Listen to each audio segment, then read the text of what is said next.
বাবুর্চি স্টাইলে মোরগ পোলাও রান্না করব, সাথে আমি ডিমও দিব। এখানে আমি আদা রসুন বাটা দিয়ে আর লবণ দিয়ে মাখিয়ে নিচ্ছি। অল্প পরিমাণে 1 চিমটি দিয়েছি জর্দার রং। তারপর তেলে ভেজে নিচ্ছি। যেহেতু ব্রয়লার মুরগি দিয়ে করতেছি, এই জন্য ভেজে নিতে হবে, না ভাজলেও হয় যদি আপনি দেশি মুরগ দিয়ে করেন বা পাকিস্তানি মুরগ দিয়ে, তবে হালকা একটু ভাজা দিলে সুন্দর হয়। যাই হোক, এইটা আমি একদম বেশিও ভাজি নেই আবার কমও ভাজি নেই, মিডিয়াম করে ভেজে নিচ্ছি হয়েছি। বেশি ভাজলে আবার ড্রাই হয়ে যায়, তারপর খেতেও ভালো লাগে না, দেখতেও ভালো লাগে না, যার কারণে কম করে ভাজাটা দেওয়াই ভালো। নামিয়ে নিচ্ছি। আজকে আমি এই রেসিপিটি আপনাদের সাথে শেয়ার করতেছি, যার কারণে ব্লগ ভিডিও শেয়ার করতেছি না, কারণ তাহলে ভিডিও আবার বড় হয়ে যাবে।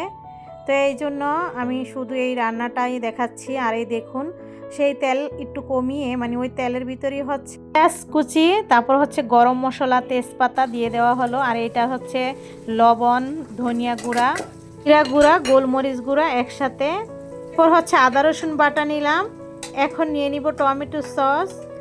আর এখানে আমি বাদাম বাটাটা দিব। 3 পদের বাদাম বাটা, মানে পেস্তা, কাজু, চীনাবাদাম, এইসব 3 পদ মিক্স করে বাটলে বেশি ভালো লাগে।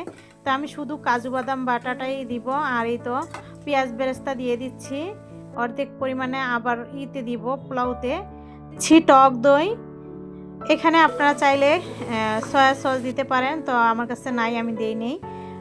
তো এখন আমি ভালো করে হাত দিয়ে মিশিয়ে নিচ্ছি। তারপর দিয়ে দিলাম ওই যে পেঁয়াজ আর গরম মশলা দিয়ে যে পেঁয়াজটা ভাজতেছিলাম, সেটাতে এখন সব মিক্স করা মশলাটা ঢেলে তারপর ভালো করে কষিয়ে নিব। মশলাটাকে ভালো মতো কষাতে হবে, যতক্ষণ এর গায়ে উপরে তেল না উঠে আসে। আর কষানোর একটা আন্দাজ আছে, আপনারা যারা রান্না করেন বোঝেন। ভালো মতো মশলাটা হয়ে আসলেই কিন্তু বোঝা যায়। ওই পাশে আমি দিয়ে দিলাম চালটা বসানোর জন্য তেল, পেঁয়াজ কুচি, গরম মশলা, তেজপাতা এসব দিয়ে দিলাম। দিয়ে ওই পাশে আর কি পাতিলটাতে ভাজতেছি, এই পাশে মশলাটা কষাইতেছি। তো আদা রসুন বাটাটা এখন দিয়ে দিব চাউলে। পোলাওটা বসানোর জন্য দিয়ে দিলাম আদা রসুন বাটা। আবার এটা একটু নেড়ে নিচ্ছি। ইফতারের সময়ও হয়ে যাচ্ছে, এর আগ দিয়ে একটু তাড়াহুড়া করে রান্নাটা করতেছিলাম, কারণ আজানের আগে আগে সবাই একসাথে বসে ইফতার করাটা অনেক ভালো। তো এই তো আমি এখন কিন্তু একবার একটু পানি দিয়েছি, আবার একটু দিলাম চিকেনটাতে। পানিটা দিয়ে এখন আমি ঢাকনা দিয়ে ডেকে রেখে দিব। আর ওই পাশে এই যে দেখুন, একটু চিনিও দিয়ে দিচ্ছি। আর ওই পাশটা তো একটু দিয়ে দিব। চিনিটা অবশ্যই দিবেন, চিনিটা দিলে কিন্তু টেস্টটা বাড়বে। তো চিনি দিয়ে দিলাম। আর এই তো এখন কাঁচামরিচ দিলাম। আর ওই পানিটাতে, মানে চাউলের পোলাওর যে চাউলটা, সেটাতে যে আমি পানি দিয়েছি, সেই পানিতে গুঁড়া দুধটা দিয়ে দিলাম। পেঁয়াজ বেরেস্তা, কাঁচামরিচ এই সব কিছু একসাথে দিয়ে তারপর বলক আসলে আমি চাউলটা দিব। এখন ইফতারের সময় হয়ে গেছে, আমরা ইফতার করার জন্য বসে পড়েছি। ততক্ষণে পানিটা বলক আসবে, তারপর চালটা দিতে পারবো। তো আমি এখান থেকে খেজুর পানি, বেগুনি কিছু খেয়ে তারপর আবার চলে আসলাম। ততক্ষণে আমার এই পানিটা কিন্তু বলক আসছে। আর এই তো দেখুন, এরকম কালারটা কিন্তু হবে। মোরগ পোলাওর চালটা এরকম একটু হালকা কালার আসলে আমার কাছে ভালো লাগে।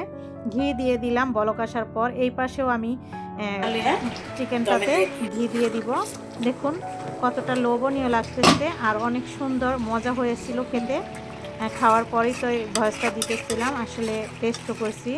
ইফতারের পরে অবশ্য সবাই আমরা খাওয়া দাওয়া করবো, তবে চেক করে দেখেছিলাম, মাশাআল্লাহ অনেক ভালো হয়েছে।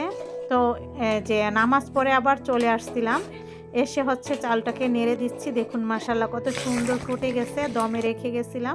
পেটি কেমন লাগলো অবশ্যই জানাবেন। খাওয়ার ভিডিও আর দেখালাম না। আল্লাহ হাফেজ।